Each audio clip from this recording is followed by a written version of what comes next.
మా పక్షము నిలిచి జయమిచ్చువాడవు. ఏమైనా చేయగలవు, కథ మొత్తం మార్చగలవు.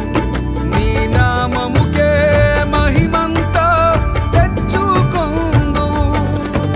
ఏమైనా చేయగలవు, కథ మొత్తం మార్చగలవు. నీ నామముకే మహిమంతా తెచ్చుకొందువు. యేసయ్యా యేసయ్యా నీకే సాధ్యం. యేసయ్యా